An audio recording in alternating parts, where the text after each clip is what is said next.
نحمدہ و نصلی علی رسولہ الکریم۔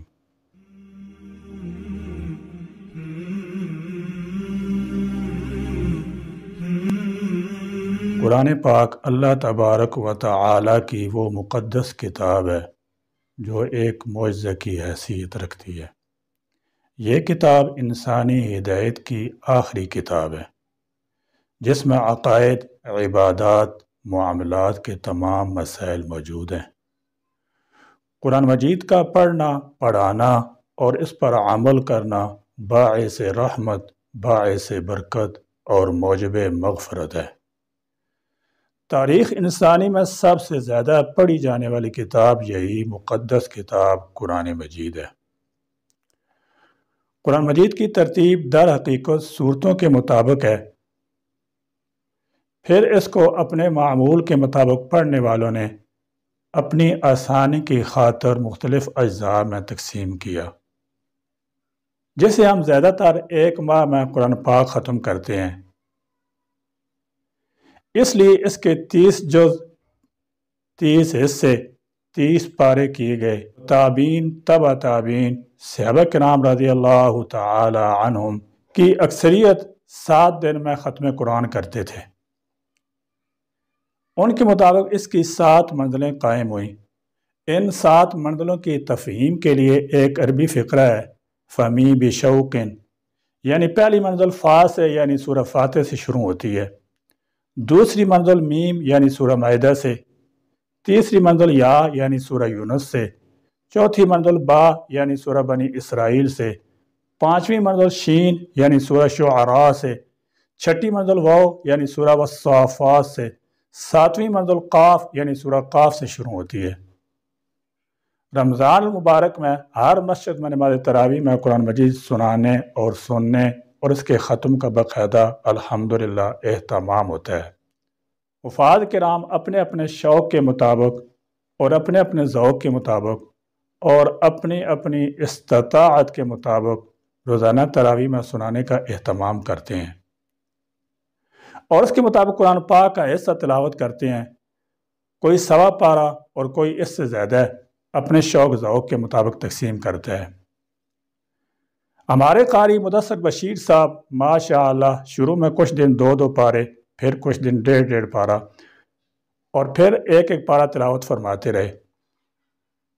ماشاءاللہ منزل پختہ ہے، نہایت روانی سے کلام اللہ کی تلاوت کرتے ہیں، مگر افسوس سے کہنا پڑ رہا ہے کہ تراویح کی نماز میں محلہ صدیق آباد کے لوگوں کی حاضری افسوسناک حد تک کم رہی۔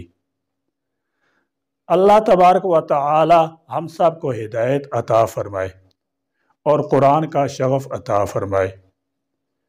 قاری مدثر بشیر صاحب مدرسہ اعلیٰ دارالقرآن میں شعبہ حفظ کے استاد بھی ہیں۔ مدرسہ اعلیٰ میں ان کو 3 سال جا رہا ہے، جبکہ دوسری مدرس قاری حبیب الرحمان صاحب یہاں کے پرانے اور پہلے مدرس ہیں۔ تب یہ محلہ صدیق آباد نہیں تھا، اس کا وجود نہیں تھا اور یہاں کوئی مدرس ٹھہرنے کے لیے تیار بھی نہیں تھا۔ اور مدرسہ اعلیٰ مدرسہ تدریس قرآن جس کے محتمم مولانا محمد عتیق صاحب دامت برکاتہم ہیں، یہ اس کی شاخ ہے۔ اس میں شعبہ حفظ کی 2 کلاسز ہیں اور جامع مسجد محمدی کے متولی و منتظم بھائی ساجد صاحب اڈروال کے ہیں۔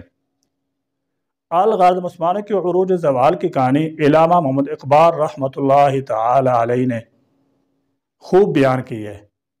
وہ ایک شعر میں فرماتے ہیں کہ وہ زمانے میں معزز تھے مسلمان ہو کر اور ہم خوار ہوئے تارک قرآن ہو کر۔ تاریخ انسانی گواہ ہے کہ جب تک مسلمان قرآن و سنت پر من حیث القوم عمل پیرا رہے، وہ نہ صرف سیاسی طور پر دنیا میں عروج پر رہے بلکہ عصری علوم و فنون میں بھی دنیا کے امام بنے، اور دنیا کی دیگر اقوام سائنس ٹیکنالوجی سمیت جملہ علوم و فنون سیکھنے کے لیے مسلم ممالک کی درسگاہوں کا اسی طرح رخ کیا کرتی تھیں جیسے آج کے مسلمان عصری علوم فنون سیکھنے کے لیے مغربی ممالک کی طرف دیکھتے ہیں۔ مسلمانوں کے اس عروج کے زمانے میں آج کا ترقی یافتہ مغرب اور یورپ تاریخی گٹا ٹوپ اندھیرے میں ڈوبا ہوا تھا، جسے وہ خود بھی تاریخ دور کے نام سے یاد کرتے ہیں، اور مسلمانوں کا زوال اس وقت شروع ہوا جب وہ قرآن و سنت سے دور ہوتے چلے گئے۔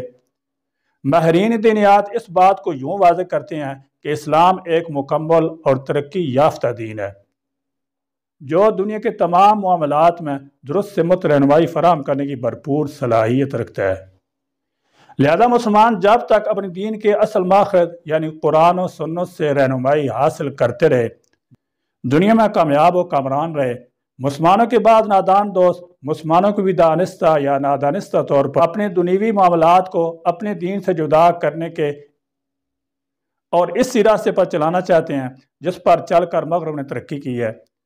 نتیجہ ہمارے سامنے ہے، ہم جوں جوں اپنے دین سے دور ہوتے جا رہے ہیں، تنزلی کے گڑھے میں گرتے چلے جا رہے ہیں۔ ضرورت اس امر کی ہے کہ ہم مسلمان انفرادی اجتماعی سطح پر اپنے جملہ معاملات کو اپنے دین کے اصل ماخذ یعنی قرآن و حدیث سے جوڑنے کی کوشش کریں۔ بہرکیف انشاءاللہ تعالی 20 رمضان مبارک اور 21 شب ہماری جامع مسجد محمدی اور مدرسہ دارالقرآن ڈوک ملکہ میں ختم قرآن ہوگا۔ سب اہل اسلام سے شرکت کی درخواست ہے۔ نیز آج کل نماز تراویح میں ختم قرآن کے موقع پر بیان اور اجتماعی دعا کا خصوصی اہتمام کیا جاتا ہے، جس میں بعض جگہ چند منکرات اور خرابیاں بھی شامل ہوتی جا رہی ہیں۔ اس لیے انتظامیہ سے عرض ہے کہ ان کا معاملہ شرعی حدود میں رہے، کیونکہ جب کوئی چیز اپنے شرعی حدود میں سر انجام دی جاتی رہے تو وہ منکرات اور بدعات سے محفوظ رہتی ہے، اور اللہ تبارک و تعالیٰ کے ہاں اس کی قبولیت کی امید باقی رہتی ہے۔ بصورت دیگر ایک نیک عمل بھی اللہ تبارک و تعالیٰ کی ناراضگی کا ذریعہ بن جاتا ہے۔ نماز تراویح میں ختم قرآن کے موقع پر بیان کا اہتمام کرنا اپنی ذات میں جائز ہے، اس میں کوئی حرج نہیں، البتہ اس کو شرعی حدود میں رکھنا ضروری ہے۔ اس کو ثابت، لازم یا سنت بھی نہ سمجھا جائے اور نہ ہی اس میں کسی غیر شرعی کام کا ارتکاب کیا جائے۔